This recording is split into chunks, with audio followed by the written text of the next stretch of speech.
MABA Board of Directors, and also on the program committee.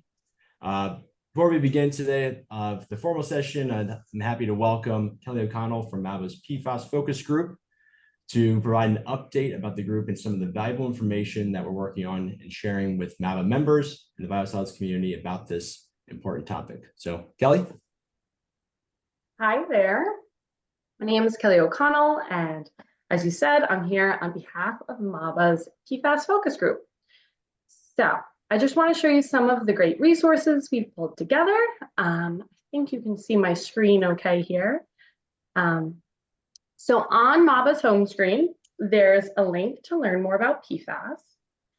And if you click that open, it takes you to this great page, which has a really nice broad overview of what PFAS are. Scrolling down further, we have a bunch of different resources linked here. These ones here, we have like EPA's strategic roadmap, another resource for managing and preventing PFAS and biosolids. But further down the page, we have a few other links which take you to other areas on MABA's website. To get to those, you do need to be logged in. So this green square up here would normally say member login. If you need to log in, click that, enter your password and email, which is pretty simple. But if you forget your password, as I know I have in the past, Mary can help reset it with you, or there is also a password reset link as well. So once you're logged in, the resources tab has a whole broad list of different resources available. For the purpose of today, we'll focus on the PFAS link. And over here, most of these are different categories that you can click on. So if you want to learn more about like comparisons of PFAS in products and exposure, you can click on that tab there, that link, and it'll take you to a page which has a lot of different resources if you want to learn more on a certain topic. These are all different articles we have links that you can click on, read up on, and learn more about. The last important thing I want to show you is on the PFAS tab. You come down, scroll down and over to PFAS data and testing in the MABA region. This is a really great resource where different biosolids generators have actually submitted their PFAS analyses to us, and we've been able to compile them, of course, in an anonymous way. We guarantee anonymity for anyone who is willing to do this. And it's just a really good resource where we've compiled data so that you can look and compare, what your PFAS levels are compared to others in the region, which is a really great resource.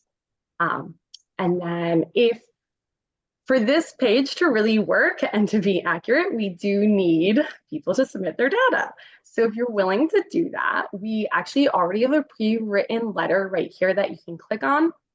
That letter you can give to your organization, and it guarantees data privacy.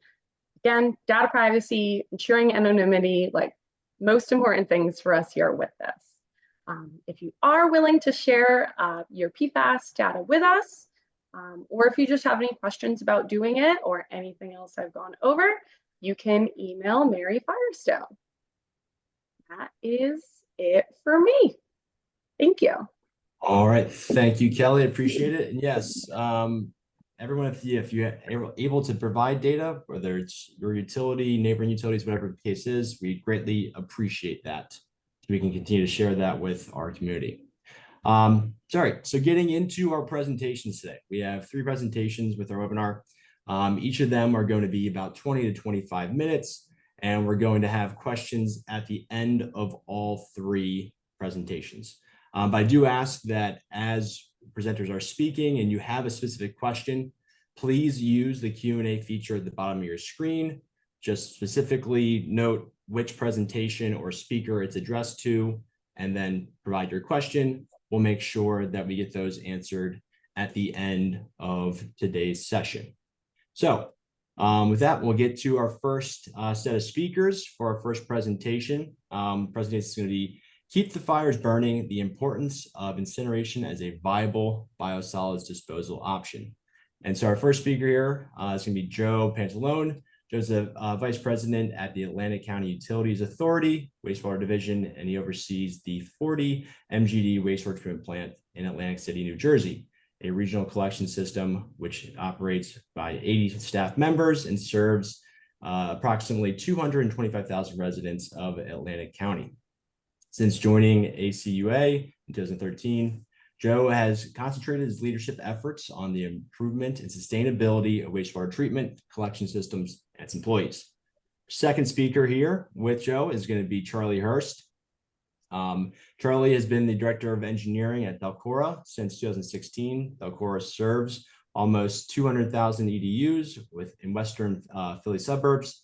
Prior to Delcora, Charlie was a design consultant for 23 years, focusing heavily on treatment plant and pump station design. He has a passion for cleaning water and loves his current role at Delcora. He holds a PE license in 4 states. He's a board certified environmental engineer.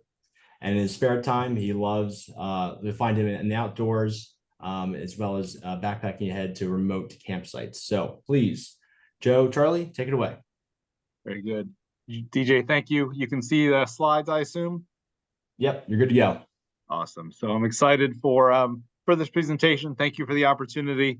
There's a lot of misunderstanding about incineration, and I think all 3 of these sessions will help clarify some of that. Joe and I are going to tag team. I'm going to start, then Joe, then me, then Joe. We're going to keep you on your toes as we bounce back and forth. So a little bit about Delcora first. Some of this was just was part of the bio, so I won't repeat it all. I guess most noteworthy down here on the 3rd bullet from the end, that we have an incinerator. We have a wastewater plant in the city of Chester that comes that'll come up here later as part of the discussion about environmental justice. So that's the stats for Delcora. I'm going to turn it over to Joe. He is going to describe the regs or describe and give you an overview of the ACUA incineration process. Then we're going to talk a little bit more about back-end treatment stuff. So Joe, take it away. Okay, thank you, Charlie, and thank you for the opportunity to present. As said in the bio, we are in Atlantic City. We operate a 40 MGD facility, average daily flow about 30 MGD. We service 14 municipalities, not the entire county. As we go further west, it becomes more rural. Between both divisions, we have a solid waste division as well, recycling, landfill, and trash collection. So we have about 18 pump stations, 60 miles of pipe. Next slide, Charlie. So the available methods, which everybody knows, incineration is what we do. There's digestion, there's composting. For us here in New Jersey, unless you have an acceptable biosolids, you cannot landfill it. And in our particular case, our landfill has about less than 7 years of life expectancy. So that's a dying option, if you will. And of course, emerging technologies of waste to energy that we continuously explore, because there has to be a focus on the future. Next slide, Charlie. So way of background, if you just read the bullets here, there's 170 sewage incinerators in 86 facilities in the US. 3 main types: multiple hearth, which Charlie and I both operate, fluidized bed, electric, infrared. 80% of those are multiple hearth, 15% are fluidized bed, 3% are electric. Remaining combustion, co-fire reuse with sludge incinerators. Most are in the eastern United States. There's a significant number on the West Coast. Ironically, there's only 1 in California. Facilities are in 24 states and Puerto Rico. New York has the largest number with 18, Ohio next. There's only 5 left in New Jersey, one of which we are one. And we're the southernmost. The next nearest one to us is Stony Brook, which is in the Princeton area of New Jersey. And of course, in PA, not too many more. Delcora leading the charge with the largest one, I believe, and there are 5 others as listed. So go through the regulations pretty quickly. In 1989, the technical standards for how you dispose of sewage sludge was promulgated through the Clean Water Act. In subpart G, you can see the list of carcinogenics that we have to address. and they established limits for those. Mercury and beryllium were based on the national emission standards for hazardous air pollutants, but there were no proposed controls for those. Carbon monoxide emissions were examined, no limits were proposed. Really what started to set the bar and set things in motion was the SSI regulations that were promulgated and became in effect in 2016. And they are under the citations listed. So we have emission controls that we are obligated to meet under those regulations of the Federal Clean Water Act, of Title V, I'm sorry. And the final rules set forth those sections for those carcinogenics listed. And we do stack test, in our case at ACUA, every 3 years, unless there's something that trips it, we'll have to go back in and test a certain parameter. So far, so good. Our 3-year stack test has allowed us to go on a 3-year cycle and not have any intervals in between. That is a depiction of a multi-hearth incinerator, which we both operate. We load from the top and through, in our case, we have 8 hearths. By the time it gets to the bottom, it becomes an ash, which we use for landfill cover at our own landfill. So a little bit about our process. We have 2 multiple hearth furnace. The old one was built in 1979, and it only handles what ACUA produces. Our forefathers saw a revenue opportunity, built a larger furnace, and we do take outside sludge. That's our main furnace. As depicted there, we cannot operate them concurrently, which is not what Delcora does. They could operate simultaneously. We take outside sludge, but we try not to take anything less than a 16% solid. We would like to be somewhere in the range of 27 to 30, which we are consistently. And as you can see, our statistics in 2023, we processed about 7,100 dry tons of our own sludge and about 6,300 dry tons of our outside customers. We are in this business because it's an affordable option, not only to us, but those that we serve. It is a significant source of revenue for us in the sense of rate stabilization. In 2023, our revenue base for outside sludge was $2 million. Main customer, we take all of Cape May County sludge, which is our neighbor to the south. Statistically, that was about 15,000 cubic yards. ACUA has routine contracts with 4 other utilities, and we take sludge on an emergency basis because you have to have a plan B, plan C. And just to exemplify that, we took sludge from as far away as Stamford, Connecticut, a couple years ago over a 6-month period when they had a explosion there. We maintain about 40 days of downtime, and our incineration reduces our sludge by 90%. As mentioned, our ash is taken to our own landfill. All right, good stuff, Joe. Thank you. I'm going to jump back in. Same kind of presentation regarding Delcora's process, and then we'll talk about the back-end treatments that we put. So this is a picture of our brand new shiny incinerator in 1976. It was man, it doesn't look anything like this anymore. There's been so much stuff added to the outside of these units. We are permitted. Each one of these incinerators is permitted for 48 dry tons a day. All in right now, we're running about 55 dry tons. That goes up and down, largely influenced by our hauled waste program. So in 1995, we put in a big SEMS. That's an online monitoring system, and did a lot of scrubber upgrades. Keep note of that 1995 date. I'm going to show you a chart here in a minute. Then in 2017, we did another big upgrade project with addition emissions controls. Again, you'll see that on the same chart. In 2021, we added an ash wetting and an offload facility that allowed us to get the ash out of the facility in a more controlled way. We use our excess treatment capacity and excess incineration capacity to generate excess revenue, just like ACUA does. All the different flavors, if you will, we generate about 7% of our total operating revenue off of the hauled waste program. We incinerate 90% of the solids that we get, and the rest is gone to compost. That we really have a compost outlet to allow us to have some bandwidth, some margin, if you will, within the incineration program, so we can shut down when we need to. In 2017, the emissions controls that we put in were really they're EPA's best available control technology. So we're going to slow down and pick at that for quite a bit here. And I'll try not to drag this on too much, but there's really 3 levels of control that went in 2017. The first is a dramatically upgraded Venturi and wet scrubber. So the control number 1 is essentially every cubic inch of air that comes off the top of the incinerator, it does not pass on to control 2 without going through multiple water barriers, the intimate contact between water and air.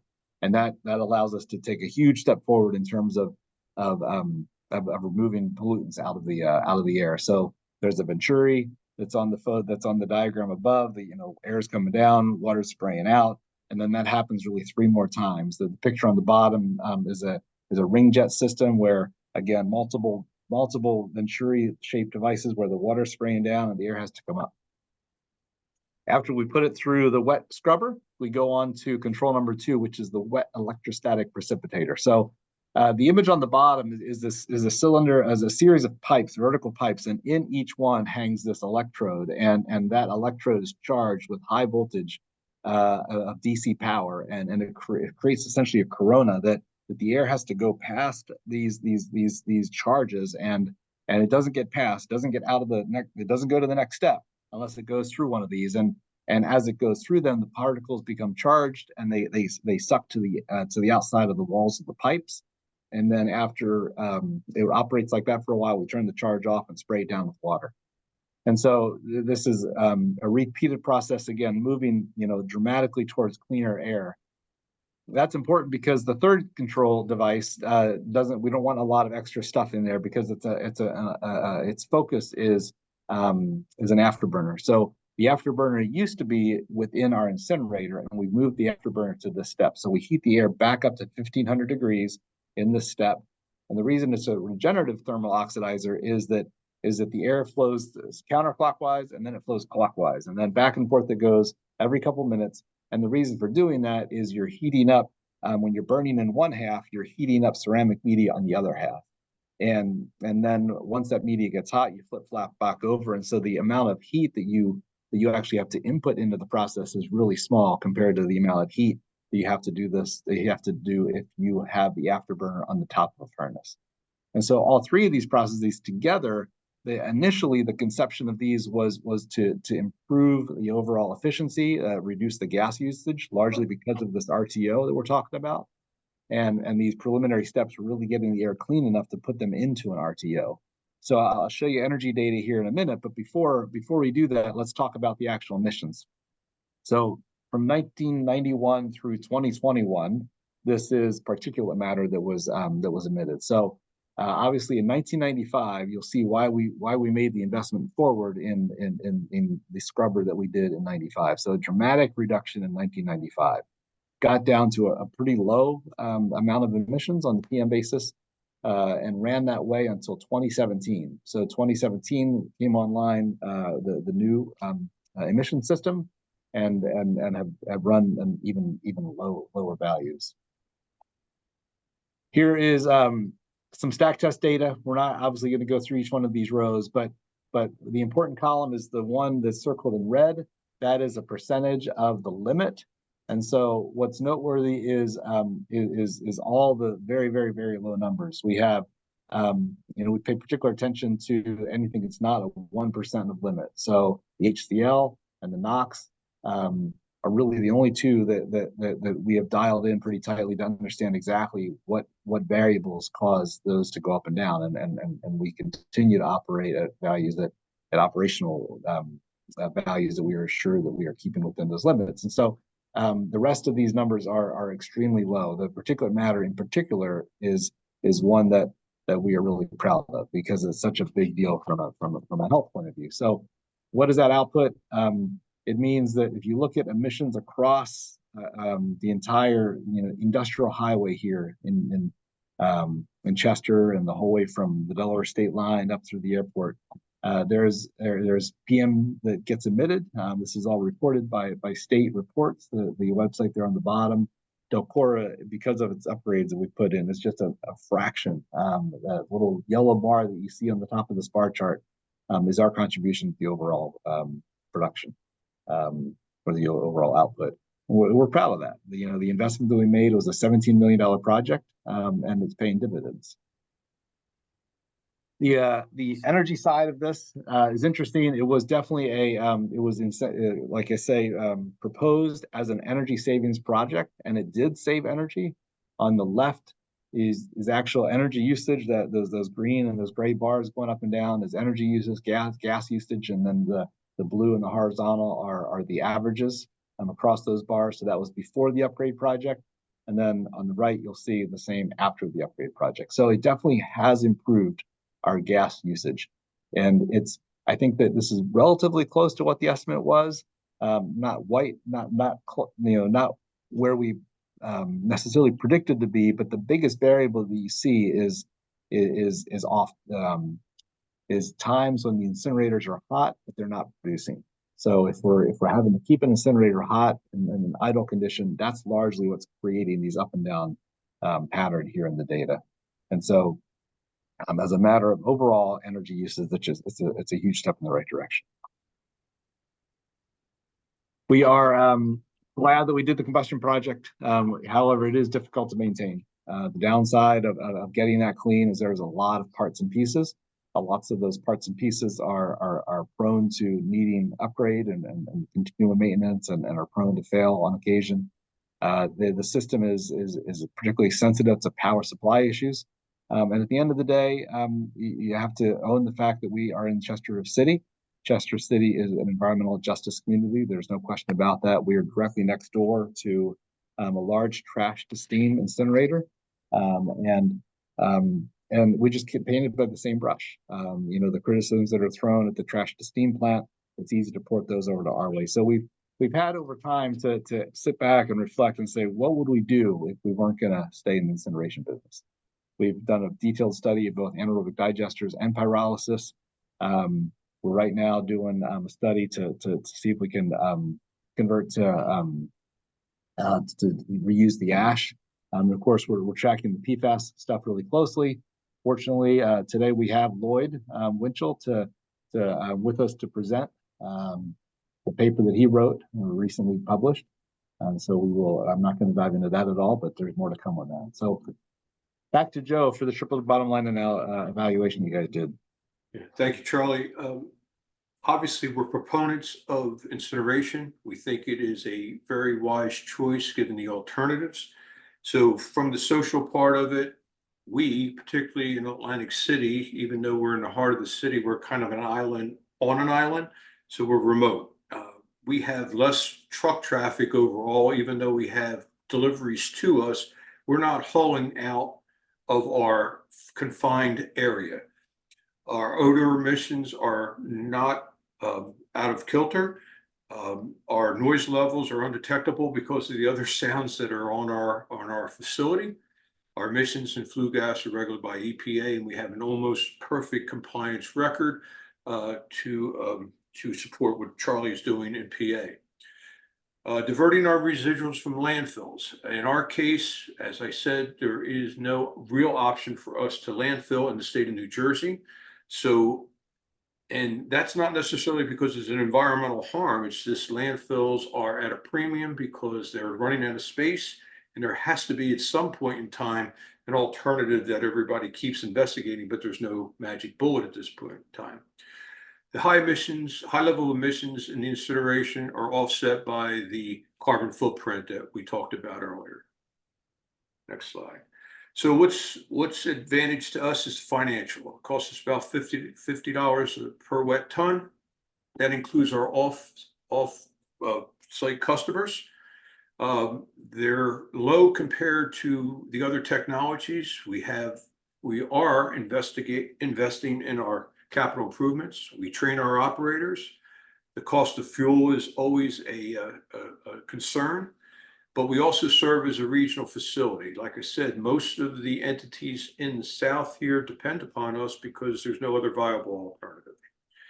And triple bottom line, we serve the community well, we serve the environmental well, and economically it makes sense for us.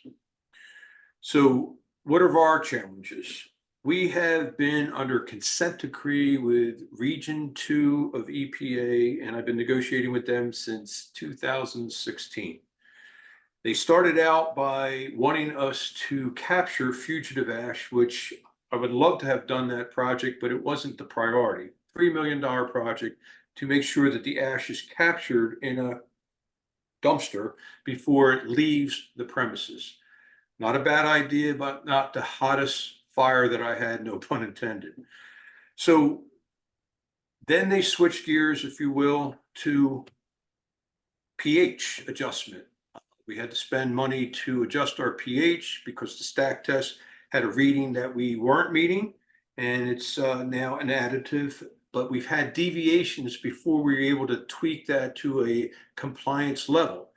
And as you note down the bottom, the threat of about $600,000 worth of fines is still in negotiation about various deviations for simple pH value. Bypass events, which is very interesting. We are 24/7, 365-day operation. Every bypass event that we have will penalize $3,000, even if it is not our responsibility. If we had a power dip from the power company, power failure, we get fined. I did some research, and I'm going to tell you it's not conclusive, but the rest of the country does not have the level of scrutiny that Region 2 is putting on us, and Charlie can talk about his scrutiny, but we are heavily looked at as compared across the nation. And the next smoking gun will be how they will monitor mercury. They want us to do it continuously, but they signed a consent decree that didn't say that we had to do that, but they think they're going to change their mind because they can. So basically, there are the challenges with EPA because DEP has relinquished the responsibility over to them. Now, interesting enough, we did and we're proposing to put in a WESP and an RTO.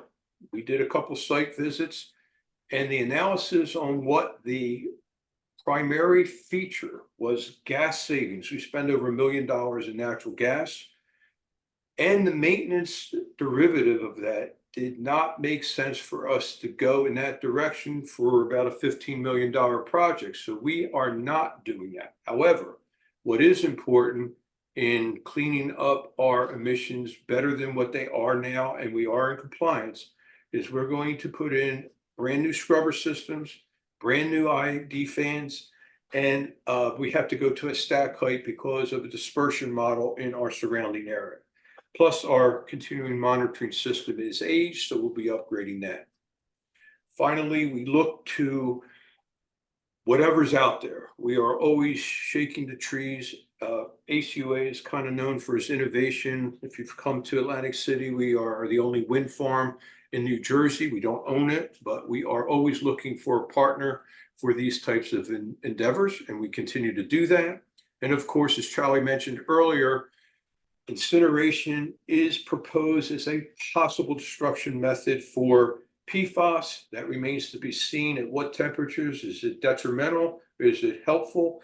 That science is not out there, but we are paying attention to that because that could be a source of revenue for sustaining our base here. So bottom line from DEP, they should consider landfill disposal during crisis.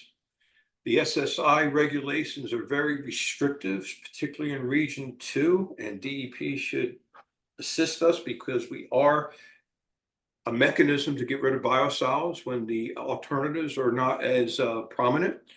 And the regulatory permits, as I just mentioned, keep us in business, not try to put us out of business, is the point I'm trying to make. So the bottom line here, EPA recognizes incineration as a viable option, and the U.S. has many operating incinerators. However, they talk out of both sides of their mouth. It makes it very difficult for us to stay in business. We receive the most scrutiny, as I've been complaining about, but we continue to invest into this technology. We strongly believe that we present a reasonable, affordable, and an environmentally safe option. Both of us incinerate in the industry, and we provide a reasonable alternative for our constituents. Major difference between ACUA and Delcora: we do not take liquid sludge, and Delcora predominates in the receive of liquid sludge. And actually, you take many New Jersey customers because nobody in the region can handle it. And obviously, the very bottom line, which is a segue into some of the other presentations: where is PFAS headed, and can incineration be a viable option? And we're open to that discussion in the future. So thank you for allowing us to present. Our contact information is there. If anybody has any questions, we'll be happy to answer. Thank you very much. Great. Thank you, Joe. Thank you, Charlie. Yes, we've got a few questions already in the chat. So I do remind people to make sure that you do use that with any of the questions you just heard there. You know, we had they both, you can see Joe and Charlie are passionate about their facilities and the benefits there of incineration. But hey, let's move on to our next speaker. And that's going to be Charles Igarva with Prince William County Sewer Authority. He's going to be talking about a case study just in the sense of incineration of biosolids at the H.L. Mooney AWRF. Charles has been working in the wastewater business for about 17 years and has been working with the fluidized bed incinerator during that time. Charles has a master's in environmental management and an MBA. He's a registered environmental manager, which recovers environmental laws and regulations and safety. Charles lives in Haymarket, Virginia, which is the western part of Prince William County. His professional goals is ensuring that the environment is a better place for generations to come. And his immediate goal is to ensure that everything that he leaves their facility is treated to the best standards while maintaining efficiency. Charles likes to read, learn new things, research, and to cook. So welcome, Charles. You want to take over? You already have the screen there. And when you see my camera come back on, that will be a 2-minute warning for you. All right, Charles. All right, everybody see my screen? Yes, you're good. I might want to go to presentation mode though.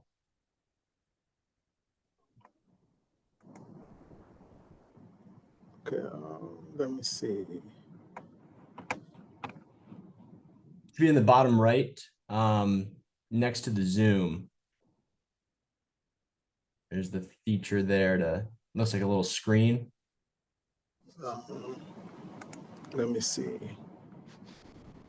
Okay, I shared the screen.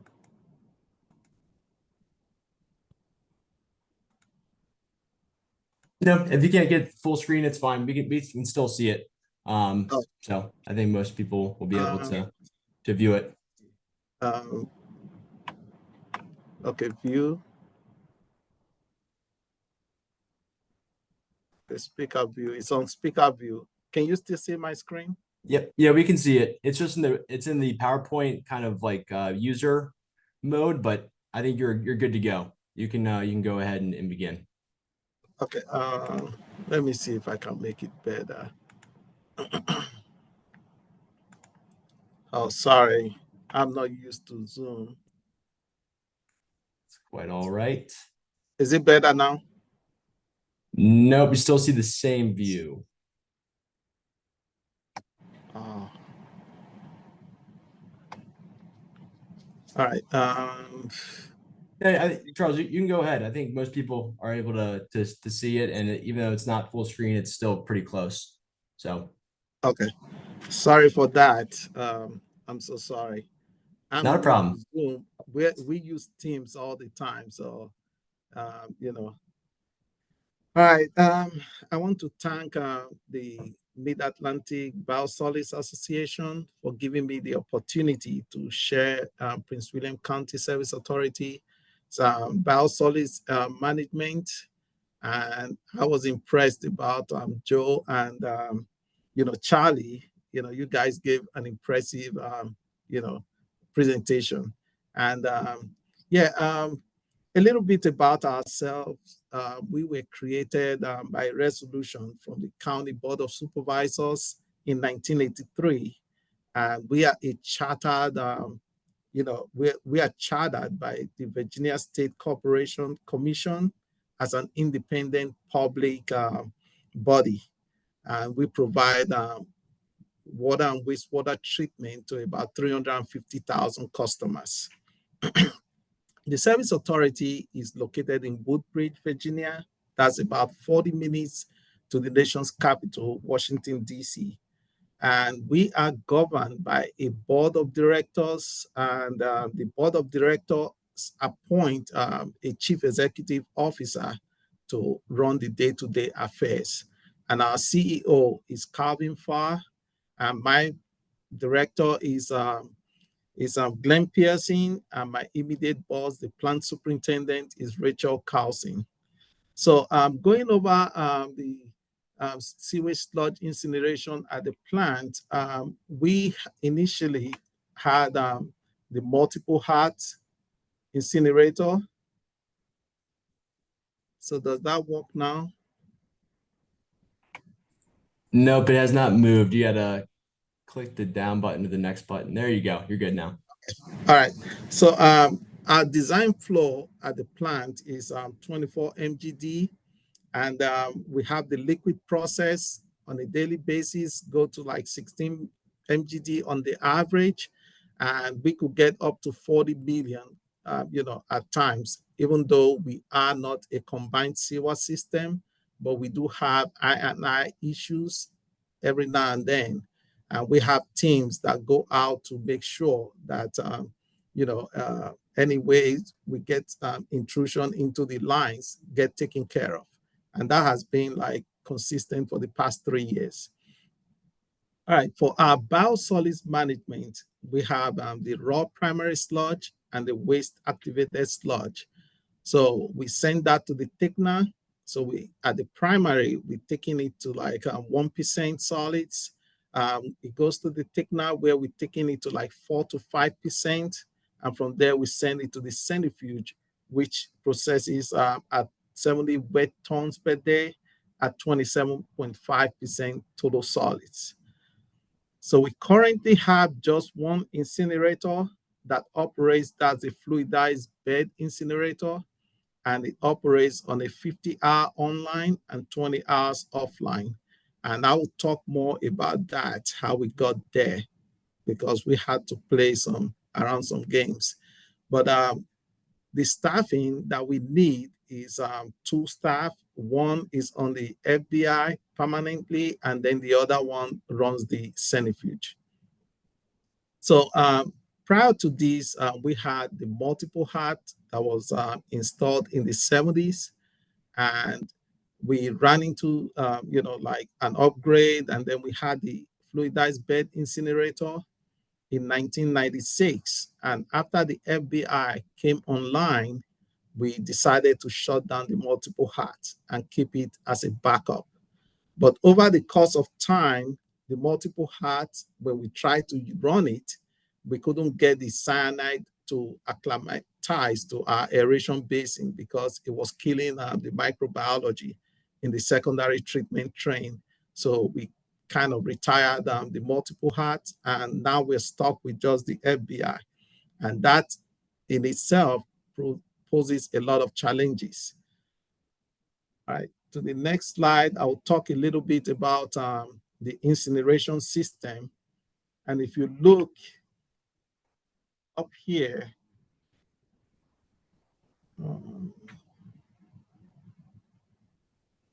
see. Okay, if you look up here, you have the air coming in from the bottom.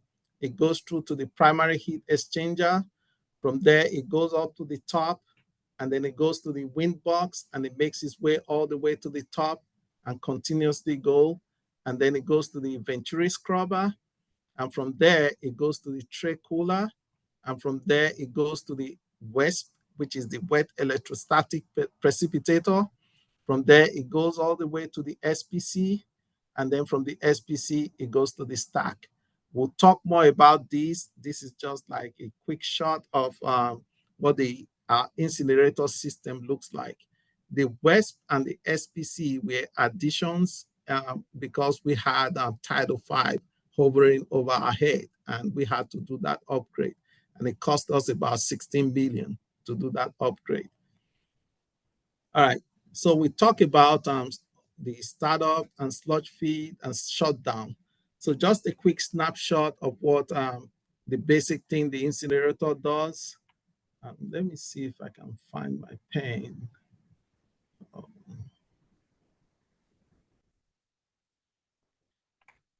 Is this better? Yep, that did it. Okay, okay, yep. All right, so, okay. So now, the hot air goes into the wind box, and I'll talk more about it. It goes through the bed itself. Okay, it goes to the laser pointer. It goes to the bed, and then it goes up on top. And over here we have the sludge feed. We have the sand removal. The inlet air comes from the preheat on this side. The air from the air from the heat exchanger comes from this side, and you have all these other things. We'll also talk about the tuyas. Then you have the sand bed in this part of the furnace. Then you have the sand pot. That's how we fill up put the sand into the furnace. And then you have the refractory roof. Okay. So when we run the incinerator, we try to minimize pollutants. There are a couple of them. For NOx, we keep the temperature below 1650. And that's something operators kind of, over the course of time, they've mastered. And we have a fairly decent group right now that have been at least the lowest experience we have is about 3 years. So we kind of keep up with training, and we do annual training, and that's part of our Title V. So to keep everybody, up to date.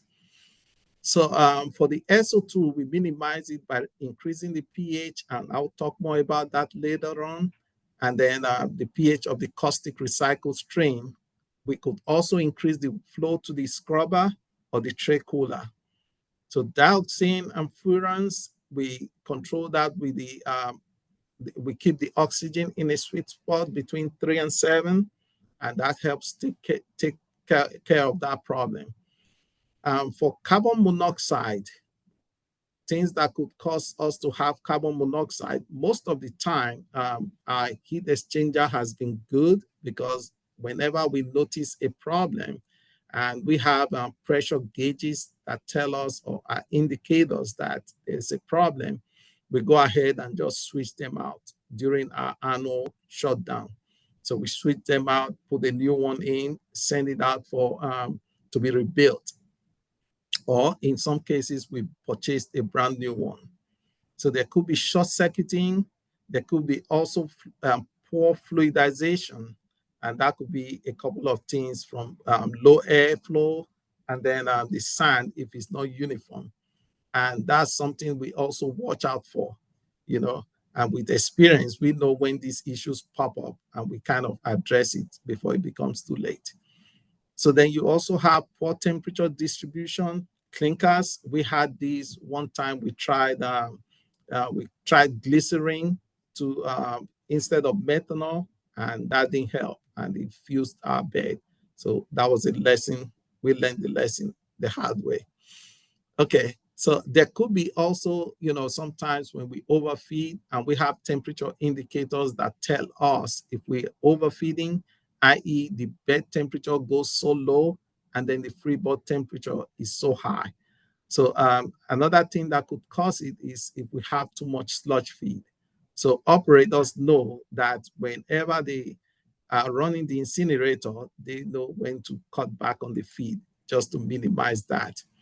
All right, I think I'm running out of time. So let me go to the, just talk about the components of the FBI. So this one is the heat exchanger. And in the heat exchanger, you have the upper plenum and the lower plenum. Then the in-between is the tube. So we call it HEX for short.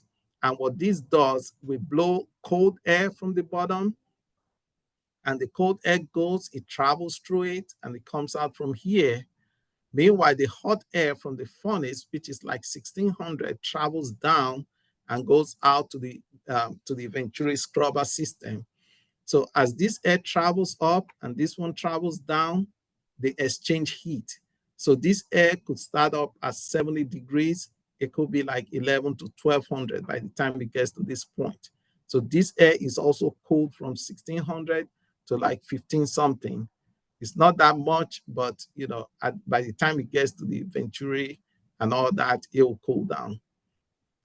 So the Venturi scrubber system.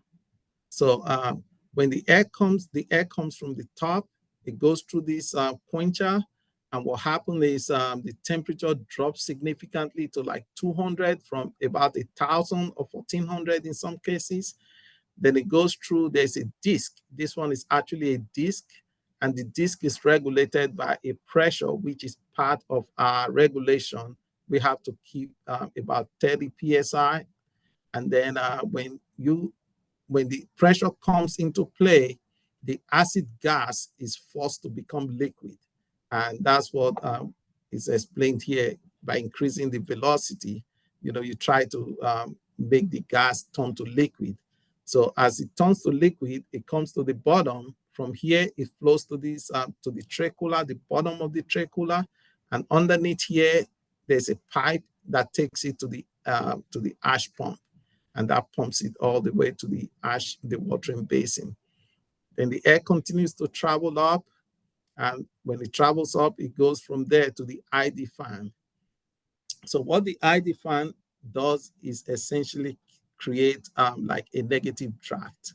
The furnace cannot take in any air, but it cannot breathe out. It has to breathe in, because if it does that, it could explode. Just picture like a pressure cooker. That's what our furnace looks like. So we try not to breathe out, we let it breathe in. So that the ID fan maintains like a negative draft to keep everything under control. So for the wet electrostatic precipitator, and like Joe and Charlie talked about, is pretty much we remove part of acid gases because we have a caustic bath solution on the bottom of it. So there's a caustic bath solution, but over on top where the particles get charged, and then they remove where the air gets charged and particles are removed, and then from there it travels to to the SPC, that is called the solvent polymer composite. So when it gets there, some of the acid gases are removed, but the main reason why we have this is because of mercury. And in the area we live in, or the plant is located, is a non-attainment zone, and that means we have to be under strict regulation, both on our liquid train and on our air permit. So we kind of have to keep up with the regulation. And the main thing that we're kind of breathing over our head now is PFAS. And I'm glad, our third speaker is going to talk about that. All right. So it goes from there. This is our caustic recycle system. You have the main tank, which is filled with 25% caustic. And then it pumps to the, we call it day tank, or the caustic recycle tank. From here, you have dilute caustic, which pumps to the WESP, and then it comes back to the tank, and then it just keeps making that loop. And then part of it also goes to the drain. That's right here. So we drain some part of the content just to keep everything fresh. So I've talked about the sketch of the FBI. So the air goes in from here, this is the blower, like that, and it makes its way all the way to the top. So this is more of a concise sketch. So to start up the FBI, we have an SOP that we follow, but most times people have mastered the trade. They don't need an SOP. They just know what to do. But we always keep a sheet that is checked. Once you turn like the oil gun on, you have to check and write the time just for documentation purpose. And I go in there and review it every now and then to make sure that everybody follows the same process. So I wouldn't talk more about this. Let me continue this slide. To start up, when we use fuel oil, that's what we start up with. If we are starting up from a cold furnace, i.e. when we shut down for annual maintenance, we have to ensure that, we don't heat it too quickly. So the refractory has to be cured. So we use natural gas to start up. And the natural gas, we run it for like 24 hours, just run the natural gas without increasing any temperature. And that helps the inside to heal or to cure, just like when somebody is hot, you go to rehab just to get it back to, to speed. And then from there, we heat it up to like 1500. After it gets to 1500, then we can start the sludge feed. So at the bottom says there's an interlock which stops the oil. We use diesel fuel, which stops the diesel fuel from coming on if the temperature dips below 1250. So operators know that, and how we address that issue is that when it happens, before it gets there and we are not probably going online, we go ahead and warm the furnace up to 1500 and we hold it for 1 hour. So that has helped a lot of times than going through that route of going through the route of trying to start up with the preheat. That takes a lot of time. So for the shutdown is the reverse of the startup. So when we start up by introducing the air and every other thing follows. So when we shut down, we shut the feed. The feed is the last that you start, but now the feed is the first that you stop. So the oxygen has to go recover between 19 and 21. And the reason being that if you have sludge still in the bed, it's going to create an oxygen demand. And so we ensure that all the sludge is burnt out. And when the temperature is between 19 and 21, we're sure that that has happened. And then we shut down the furnace. Then we stop the WESP and the SPC. And then for the ash pump, we leave it to run for 1 hour under normal operation. But in winter time, we let it run because our pipes are not temperature controlled. It's not, we don't have, we didn't shield the pipes because they're outside. So we try not to we try to keep them from freezing. So we have to run it continuously.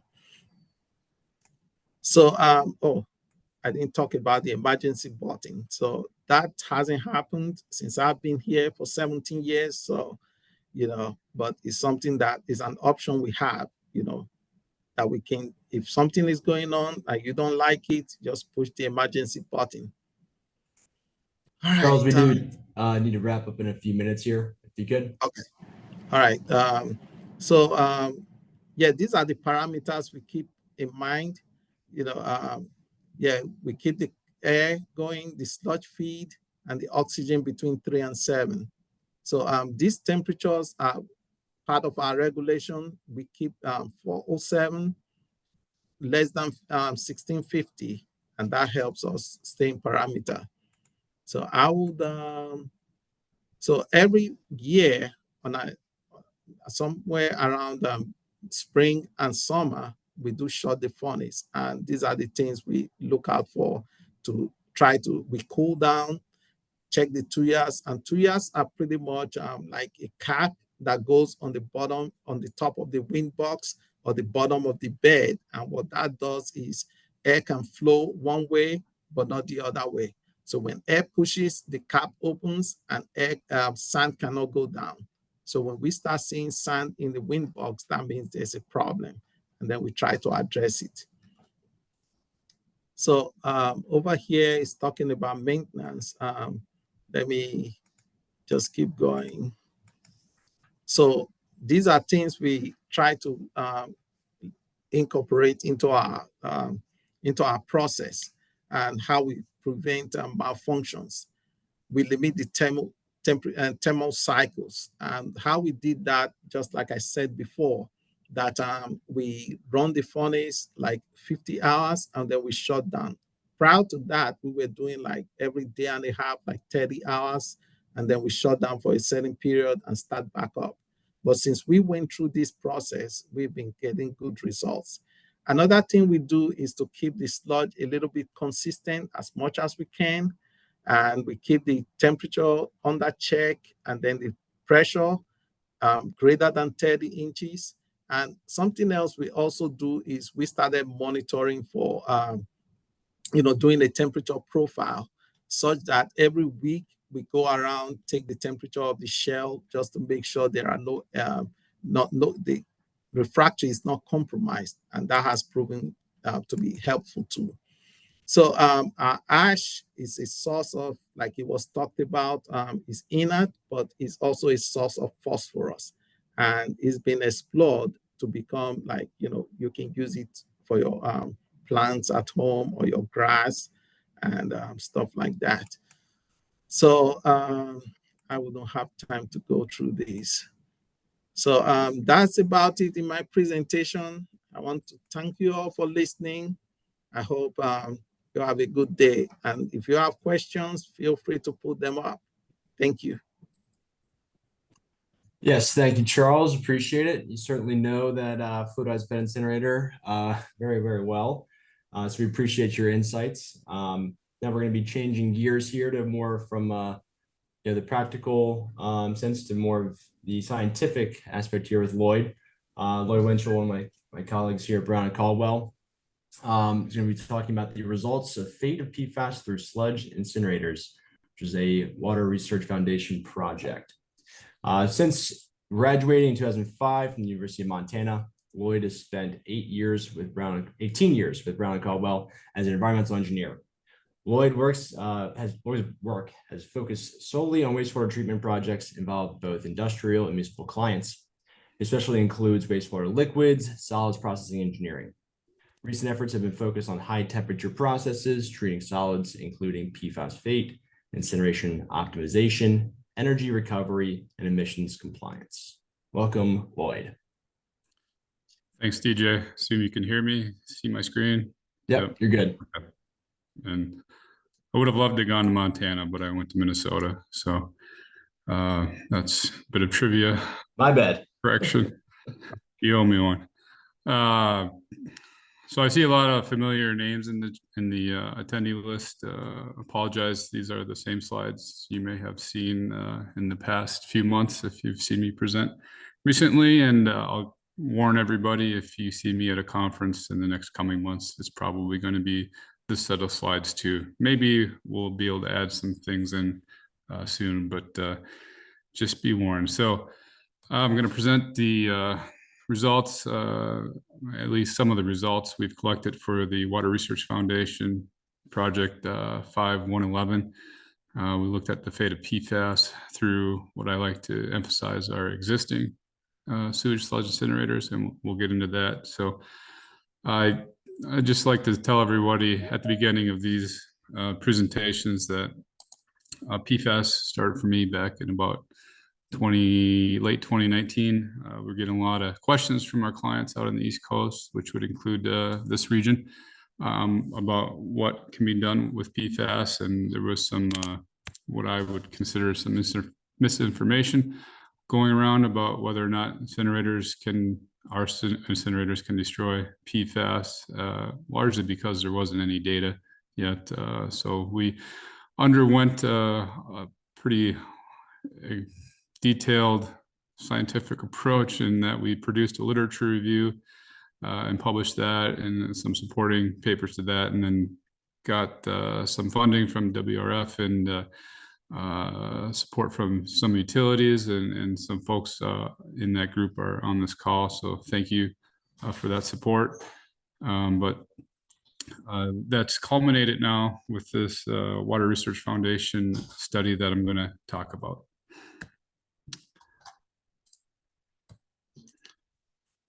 So if you've seen me give this presentation before, you know I like to put up confusing slides, so I apologize in advance.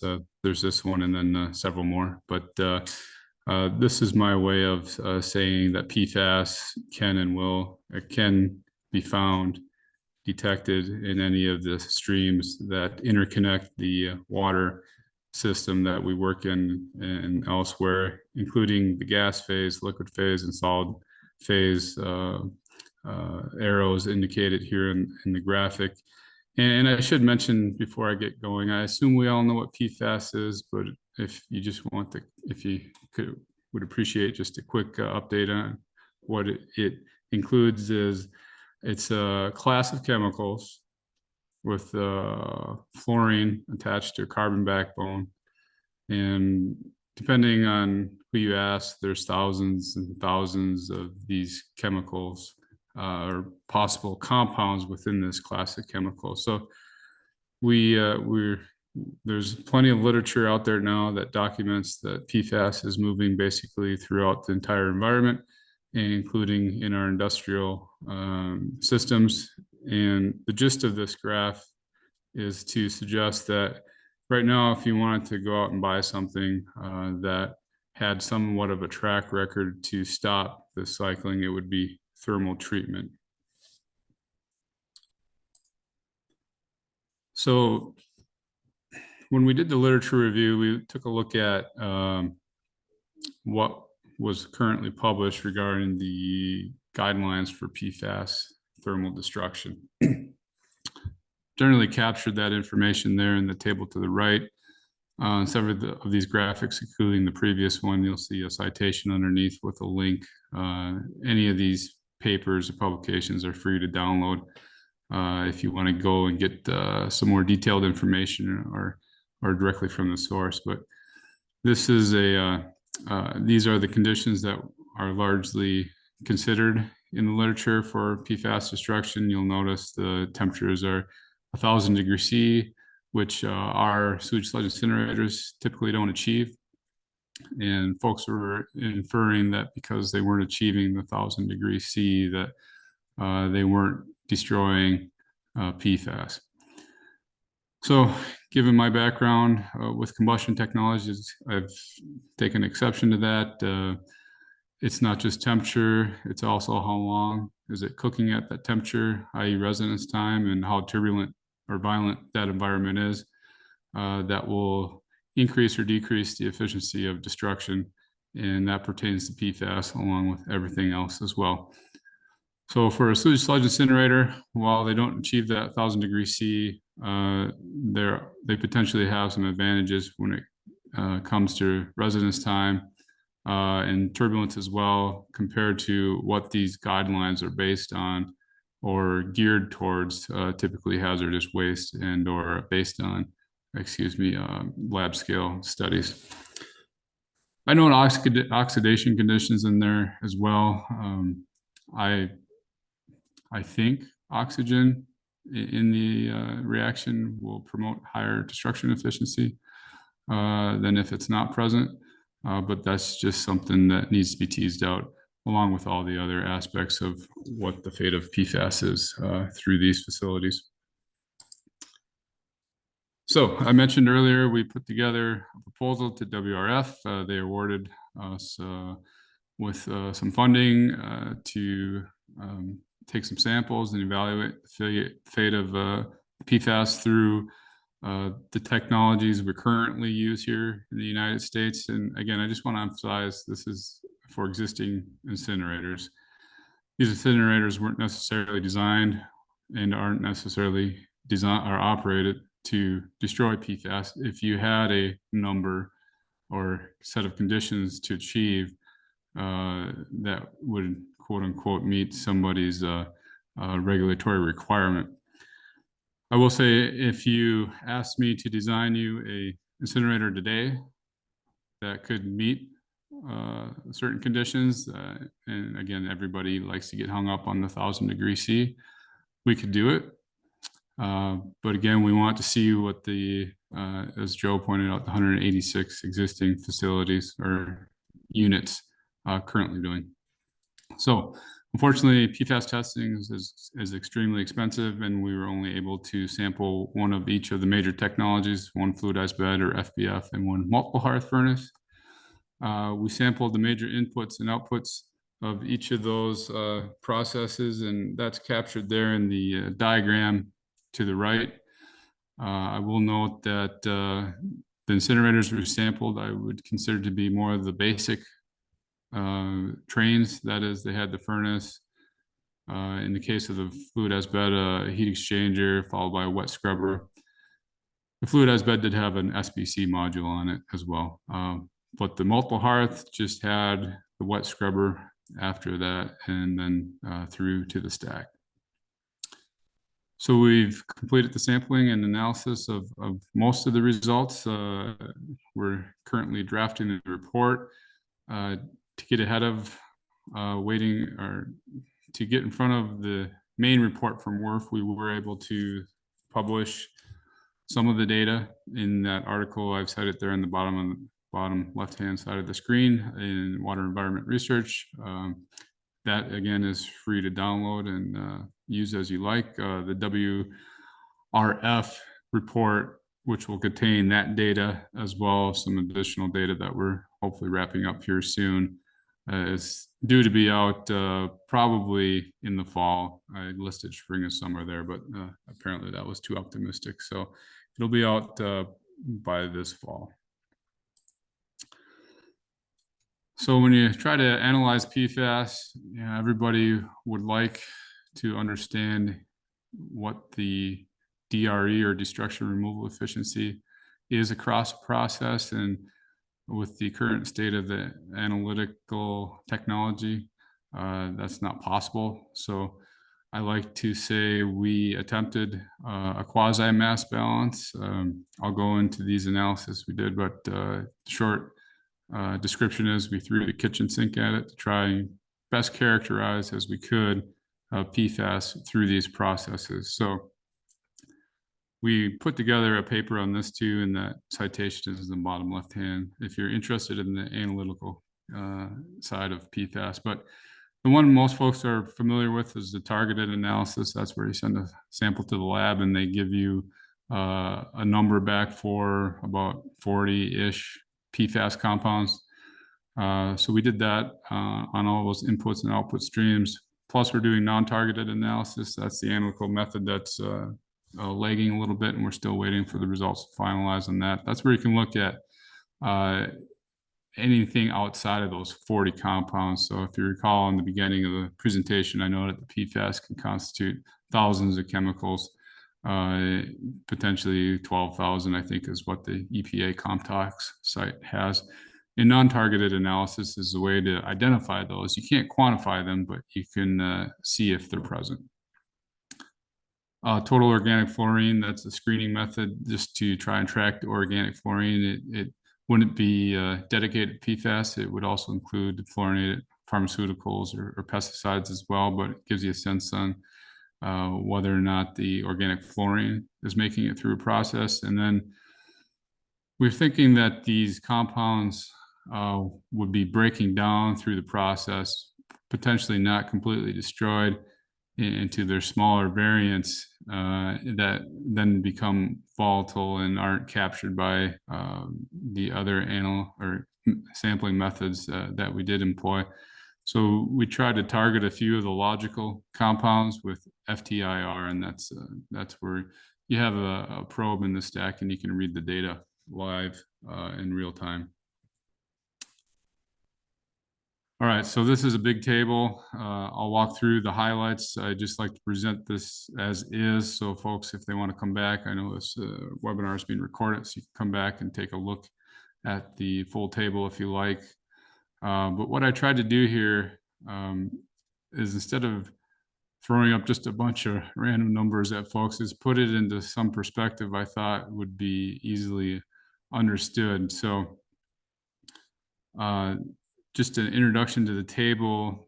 Tables are organized the same way on the left and the right, but the left one has a different set of PFAS compared to the right table. But this is the targeted compounds, again, those that you would get from the a targeted analysis, and it's the ones where we had reportable values.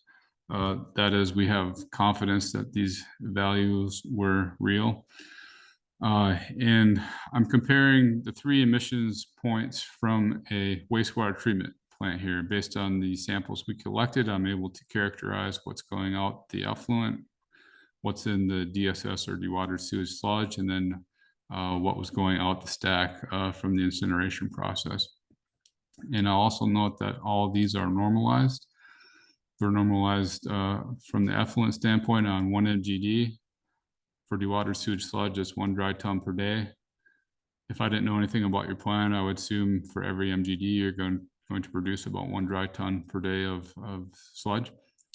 And then the stack is normalized based on the flue gas flow rate to treat that 1 dry ton per day of sludge. All right, so hopefully that gets some of the confusion out of the way and start diving into some of the highlights. For the stack, which I suspect is what most people are interested in, we did find detections in the multiple hearth, and throughout this table, the multiple hearth data is on the left of the slash, and then the fluidized bed is on the right of the slash. So we did find reportable numbers from the stack of the multiple hearth. In some ways, that's good that we can do somewhat of a mass balance for those specific compounds. But this is my opportunity to suggest to folks that if you are to sample based on the current abilities of the methods, you're likely to get detections at the stack. Whether it's good or bad, I'm not here to say, and I'll tell you, I'll put it into perspective on what was coming in the later slides, but just be aware that you will likely be able to get a reportable number and have a number to talk to. So for the multiple hearth, what we found was the carboxylic acids, or the PFCAs. Some of these are the more common ones, but they were, and I'll talk about it later as well, shifting towards the smaller compounds.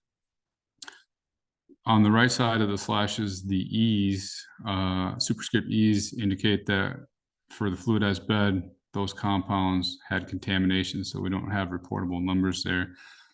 Unfortunately, the contamination occurred in for the compounds that we did find in the multiple hearth stack. So maybe we would have seen something, maybe we wouldn't not have. But I will say, and I think I talk about it on a later slide as well, that for the fluidized bed, there was a lot of larger PFAS coming in that didn't show up in the stack at all. So all wasn't lost because 4 of the compounds showed contamination.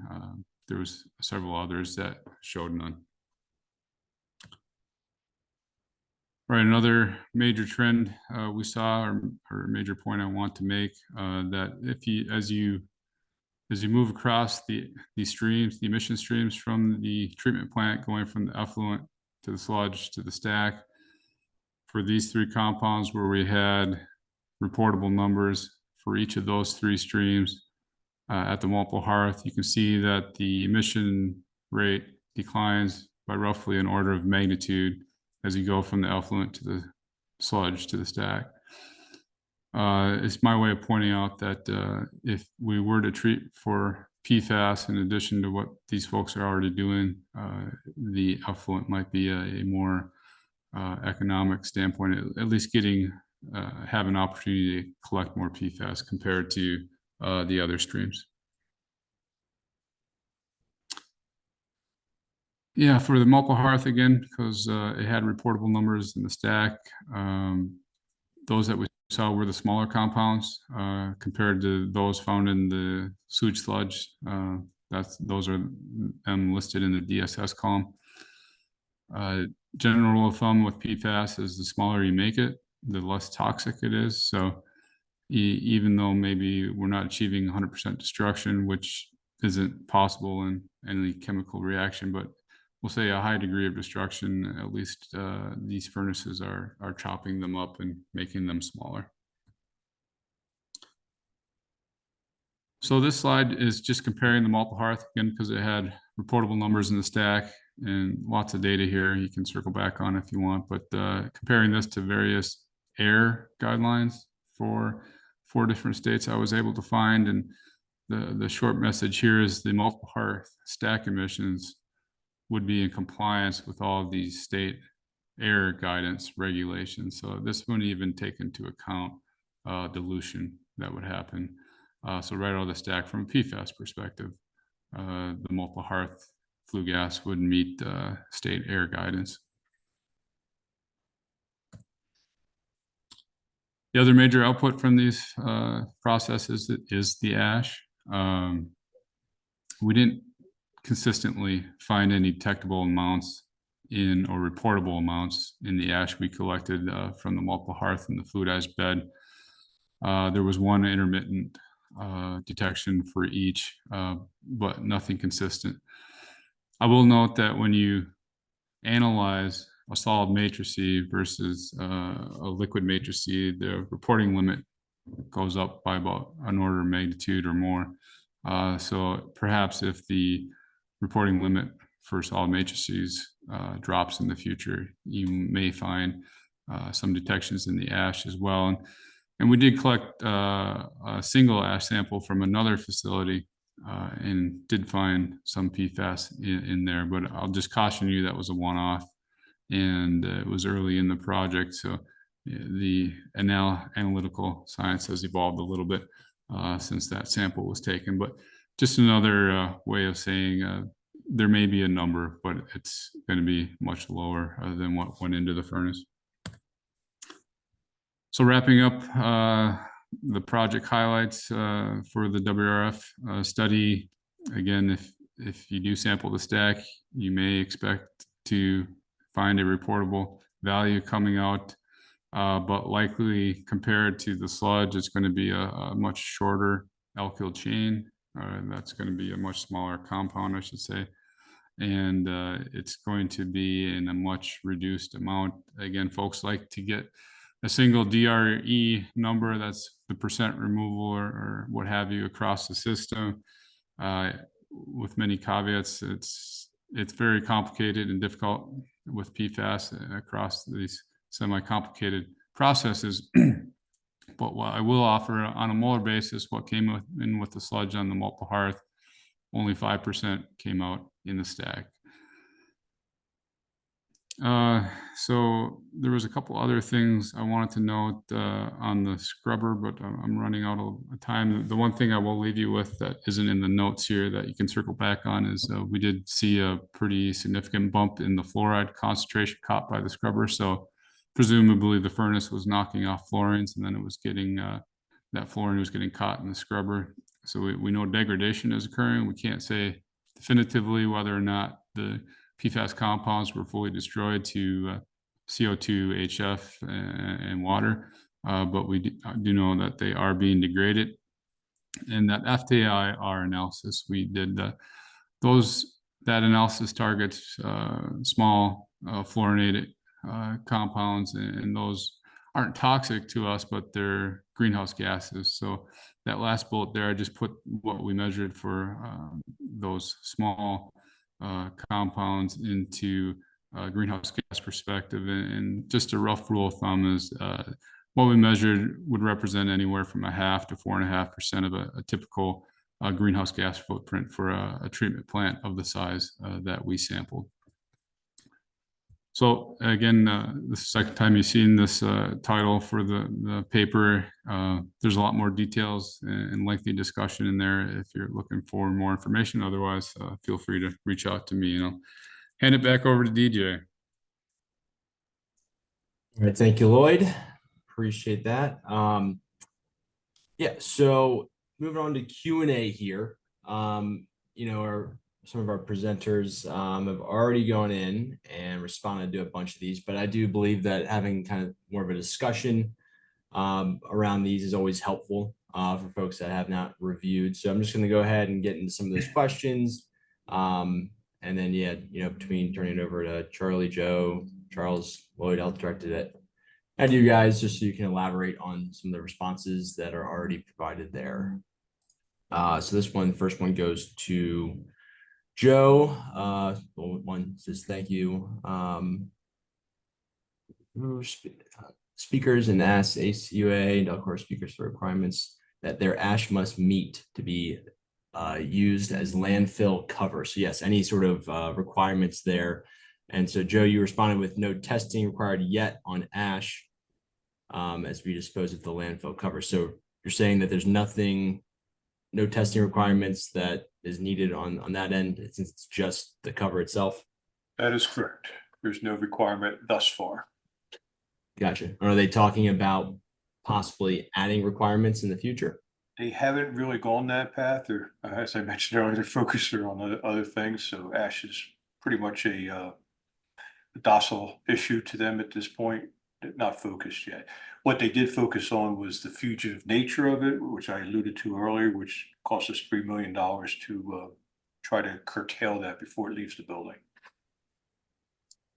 Great, thank you. Gonna jump over to Charles. Not you, Charlie, but Charles.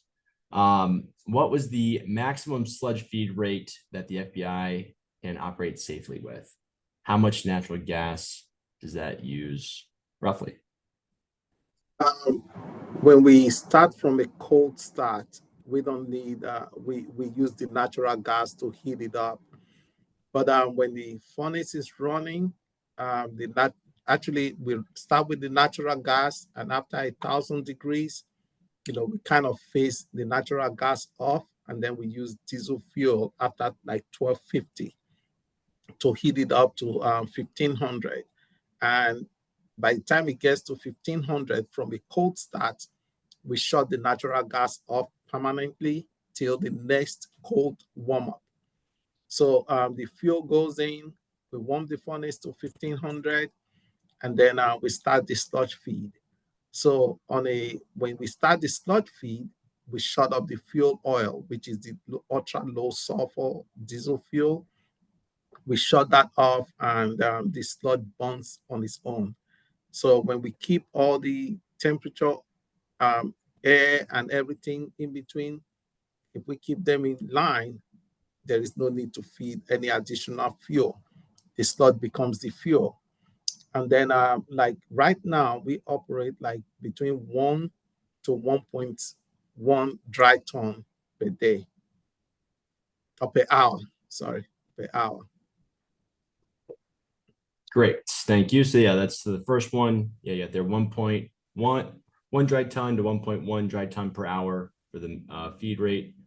I guess is that the maximum you guys, I know it's what you currently operate at. Can it go higher though, I guess from a short-term perspective? Yeah, we've tried so many things, but one other thing that came up is trying to reduce the thermocycles. And that's why we try to operate kind of like a slow burn rather than we burn out, because we don't have enough sludge to keep us burning 24/7. So that was one of our strategy, to kind of do like a slow burn, run everything at just a little bit above, the minimum, just to keep the furnace in a happy medium. And then we don't have to shut down, because we were shutting down like every 30 hours. And we had issues with refractory, we had issues with the cladding, and we decided to do like a slow burn. But then on the contrast, if we try to burn like 1.3 or above, it might be just for like 1 hour max before, like since we installed the APC equipment, that's the West and the SPC, yeah, we've not been able to achieve 1.3 or above. Gotcha. Okay, great, thank you. Then just a note there, the fuel you had said, just to make sure we get this, was around 45 to 60 gallons of diesel for that startup. So I just wanted to clarify that. All right, going back to Joe and Charlie, how often is stack data testing done? Do you have a comparison from before and after when you added the scrubbers? Joe, you'd respond to this first. Charlie, you guys can figure out whoever wants to go. We're required by standards to test every 3 years. If there's a parameter that fails for some reason, we have to retest that parameter. Obviously, Charlie's going to defer to the pre and post scrubber improvements. I will tell you later when I ever get that installed. I will give you that data. I'm anxiously waiting for the improvement. So, Charlie, the floor is yours. Yeah, we've been doing annual stack testing. Some of the parameters are low enough that we wouldn't have to do them all, and slowly we have migrated them to not annual, and we're doing annual again this year. We do have free data. I don't have it at my fingertips, but if you wanted to contact me, I'd be happy to show you the comparison. It is a dramatic improvement. Even in the overall PM chart that I showed you, you can see the bump down that happened in 2017. We definitely enjoyed an improvement. Great. And then follow-up question to that, just my interest, is I'm assuming the testing itself is quite cumbersome and costly. It's yes. Like it's a six-figure exercise.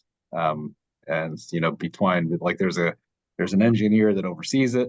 But the much more costly piece is just the people that come on site, bring their equipment, send the lab. Some of the stuff gets analyzed on site. A lot of it gets sent off site. Often, agencies will come along for the ride just to kind of overlook, Yeah. And how long is that period then from like when they start, I guess, mobilizing to when they're done? We for up until now we have assumed 1 week per incinerator, so it's a 2-week exercise. As some of the parameters have cycled off, we were optimistic the stack test we do this coming summer we can get both incinerators done in 1 week, probably including Saturday. From our vantage point, the process is probably like 3.5 days between mobilization and demo. Our larger incinerator may take a little bit longer, but it's roughly within that window. Yeah, thank you. I'm going to switch up and go to Lloyd. On this one, we got, what is the realistic sample size you think you need to get for the EPA or others to make a recommendation for incineration as PFAS destruction? Understanding that 2 data points that you have so far is more of a cost issue. Yeah, I don't know that I have a good answer. The EPA just released their latest guidelines for PFAS, and I believe incineration was recommended, though they're non-committal on whether sewage sludge incineration is an acceptable approach yet. And I got several questions on whether they had reviewed my paper or not, but even if they had, that would not have been enough for them to provide any sort of endorsement. Keep in mind, I'm just measuring what's there. I'm not trying to say whether it's good or bad. You can probably guess what my feelings are based on my tone, but it might not look that way from everybody's perspective. So whether or not it's good enough, I don't know, but that'll be decided. The EPA, as far as I know, hasn't even initiated their hazard or their risk assessment yet. So they got to go through that, which would be a 2-year process, I believe, much like the biosolids. And then on the back end of that would be another 2-year hazardous assessment where they determine what level they want to get to and how much it's going to cost everybody. So from the EPA, short of any intervention by Congress, I wouldn't expect any sort of limit probably within the next decade. States can do what they want, and that might be different for different states, as I'm experiencing in different locales. But I don't know how many data points they would need to endorse it. And even though we're all sewage sludge incinerators, we all operate a little differently, and it would take a lot of effort and resources to try and delineate what's the most optimal operation for PFAS, and then taking the other 9 pollutants that we're all regulated against. Great. Thank you. Yeah, unfortunately not, I guess, the answer they were looking for there, but yeah, it is what it is, I suppose. So it's really about all the time we have. There's a couple other questions that most of them have been answered, but Sonny, Joe looks like he did get back to you on the tipping fee. Then Maureen, looks like Charlie responded to you on the RTO. And then I guess there was someone else anonymous just asked about a tipping fee, which Charlie's responding to now. So with that, I would like to thank everyone. That's about all we have for today. Really appreciate everyone attending. And thank you to our speakers. Great presentations. Really appreciate you taking the time to prepare those and present today for our members that, non-members that wanted to join. We will be having copies of these slides available in a couple of weeks. I do want to remind everyone that our next event is actually going to be our summer symposium, our annual symposium, which is going to be taking place in Richmond, Virginia this year. And so that is from July 9th through July 11th. Hope to see everyone there. I really encourage you to sign up, on our website at mababiosolids.org, and make sure you reach out to Mary if there's any questions that you have or any sponsorships that you would like to provide. And then lastly, as Kelly mentioned, the beginning of our webinar today, we are in search of additional data from different wastewater plants around the area with respect to PFAS data. So please reach out to either Kelly, myself, Mary, if you're interested in sharing that data. That'd be greatly appreciated to benefit our industry and our area here in the Mid-Atlantic. So with that, I will shut up now and let you guys have a great day. Thank you very much. Take care. All right. Thank you. Okay.